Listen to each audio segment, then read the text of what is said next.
This is an AKUALUX podcast. Today's topic is the cost of being easily understood. The questions that have been really circulating in my mind recently is, does the desire to be understood prevent us from understanding ourselves? And does making ourselves easy to understand come at a cost of authenticity? Why we become easy to understand. It's important that we ask these questions so that we can understand the root of why we have picked up such beliefs and why it is normalized in the world that we live in today, and whether or not this serves us or goes against us. So there's this strange ideology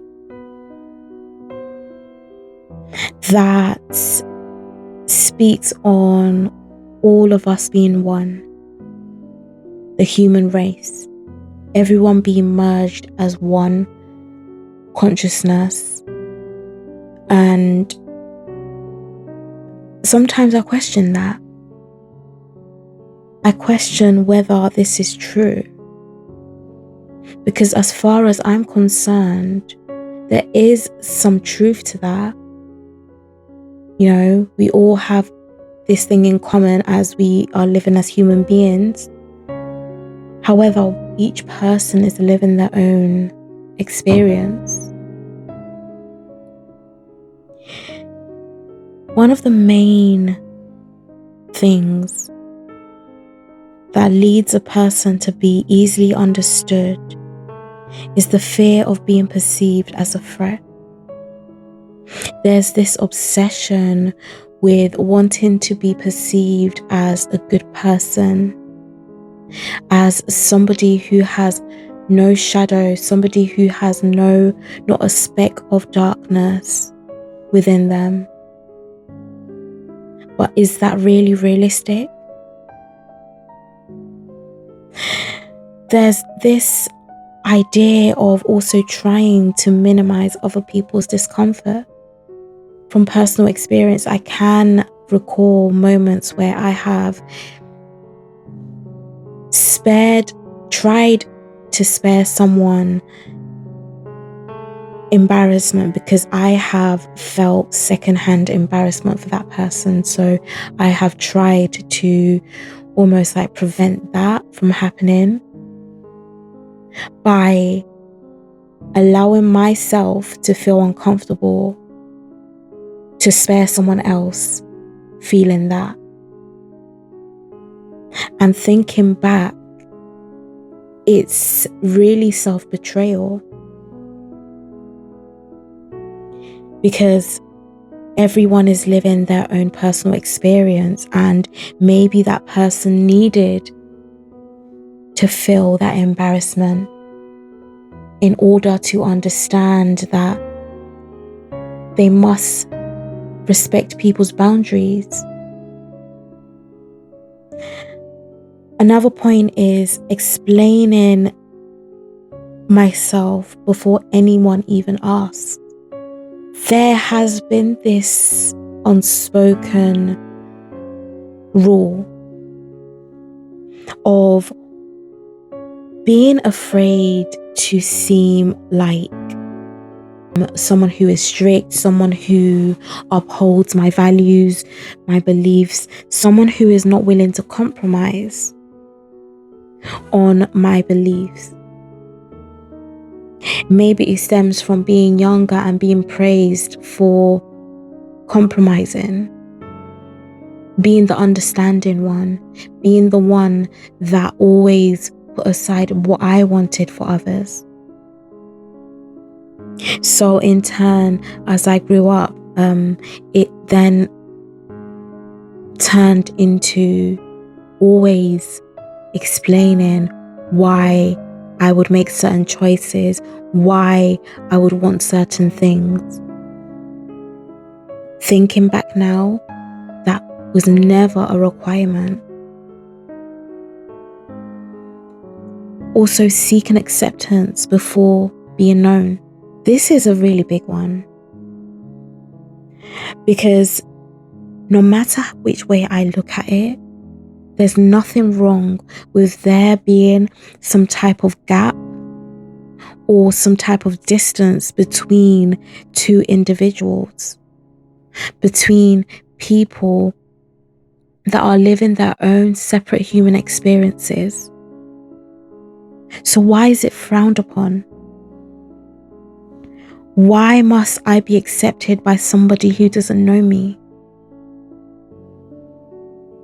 That question helped me to understand myself a whole lot. Oversharing, I also understood that oversharing was a form of self-protection. Protection from what, you would ask? Protection from rejection. Protection from feeling like I didn't belong. Oversharing became some type of an attempt to create safety. But is it really safety when I am spilling out my whole life to someone that I hardly know? Is that safety? Someone that has not yet earned my trust? Believing that if people knew everything about me, they would understand me a lot better. And one of the hardest truths that I had to learn was that people choose whether or not they want to understand you. Nobody is obliged to see things from my perspective, to see things from anyone's perspective. So that's one thing I really had to accept. Becoming emotionally familiar before trust exists is something that I now understand is rooted in trauma.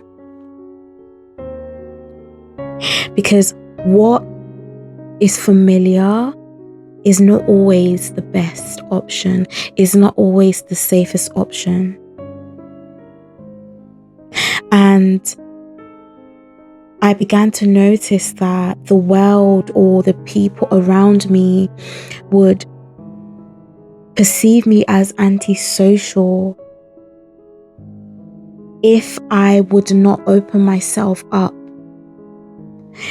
to what felt familiar, but in reality was not actually safe or familiar in any way. Understand that some people will class you as difficult, as, standoffish, as rude, as disrespectful, if you remove the need to be easily understood by others. So the bottom line is either I was in a constant state of vulnerability, openly accessible to anyone and everyone, to being very discerning, to being more observant. So it is like there was never an in-between. Living through borrowed eyes is another very big aspect to this topic. For a very long time, I was living my life through other people's eyes, judging myself through other people's opinions. And the hardest truth for me was realizing that I was projecting my negative self-beliefs on others. So the negative things that I would have in my mind. I would think about myself. I would constantly be questioning whether the people in my life also saw me in that light. By me doing that, it's like I was always ready for the other shoe to drop. I was always contemplating people seeing me in a negative light, questioning their approval before my own, because it's like you're losing confidence in your own perception. The question becomes, was my opinions truly my own? And realizing that I could not save anyone from themselves. So the opinions of other people stemmed from their own experiences, their own personal journey. And mine should have been shaped by my own. Not living through other people's eyes.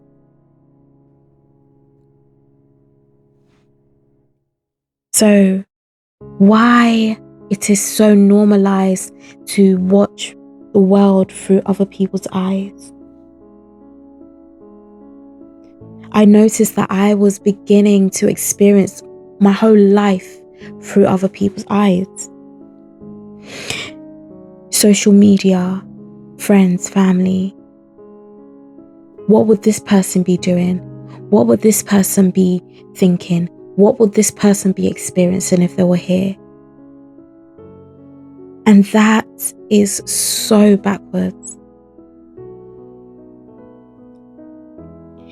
Realizing that I was always wondering about others instead of living my own life. Instead of asking myself, what would I think?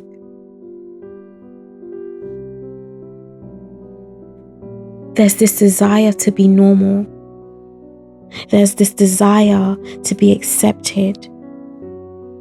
When the people that are accepted the most, the people that are worshipped as gods, for example, celebrities, influencers, people that are famous, people that have following, all of these people have leaned into their authenticity. And that is why they are worshipped, and that is why they are admired so much. So why is it frowned upon when I, as an individual, want to embody that authenticity within myself? Another thing is accepting authenticity in others while hiding it within myself. Because one thing that I always appreciate is somebody who is fully willing to be themselves, who is fully willing to express their soul without the fear of who's looking or where they are. That has always been something very attractive to me, something very almost like godly.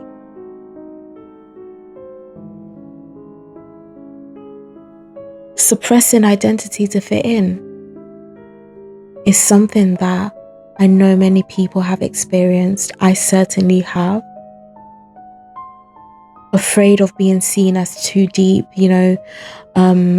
just someone who is always talking about things they've discovered. I love to learn. I love to, research. I love to enlighten myself with knowledge. And that's one thing that I've had to almost minimize, suppress.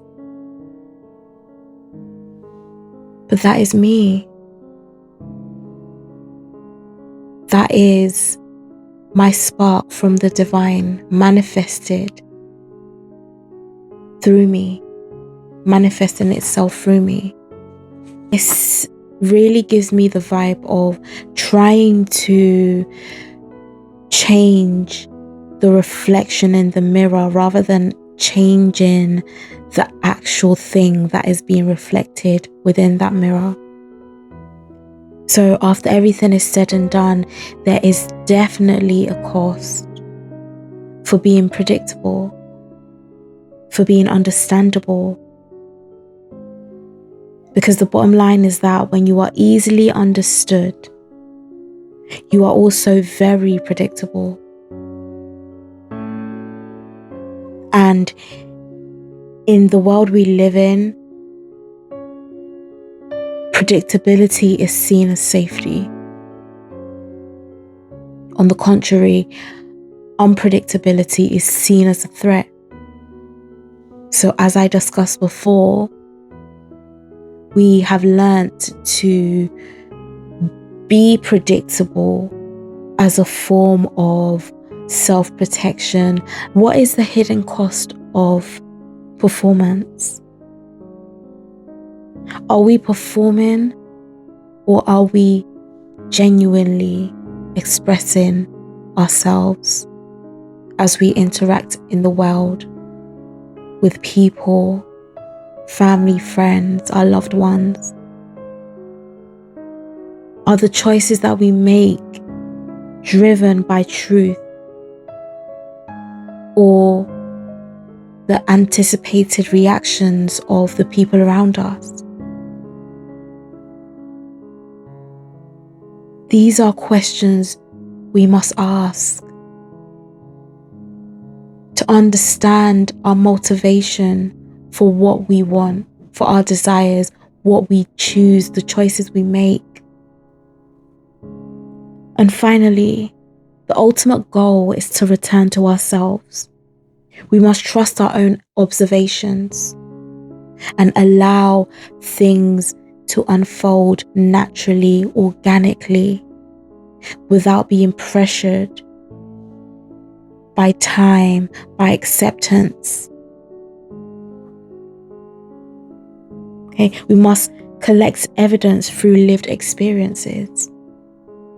How has being easily understandable served us?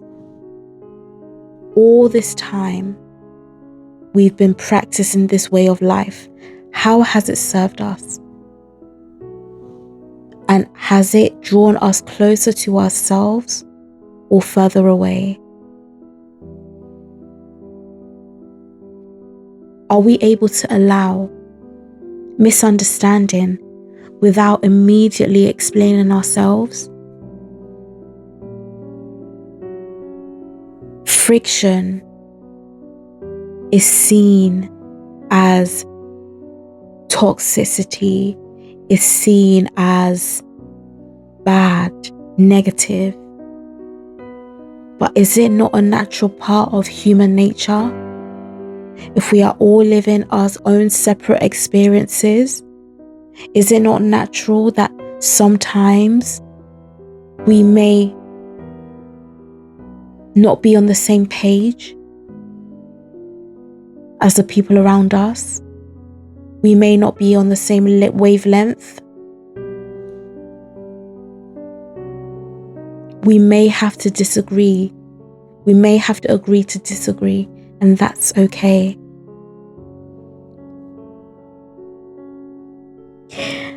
Authenticity does not require self-erasure. Authenticity does not require two separate individuals to merge into one. Authenticity is appreciating that everyone, each individual, is a different spark of the divine, and accepting that person as they are and allowing them to live in their truth. That is authenticity.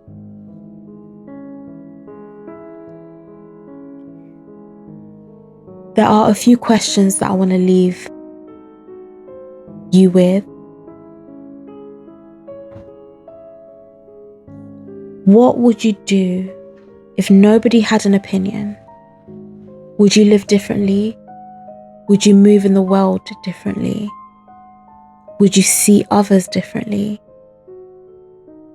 Who are you when no one is watching? Is it different from how you show up to the world? What parts of yourself have you edited for acceptance? Do you trust your own perception?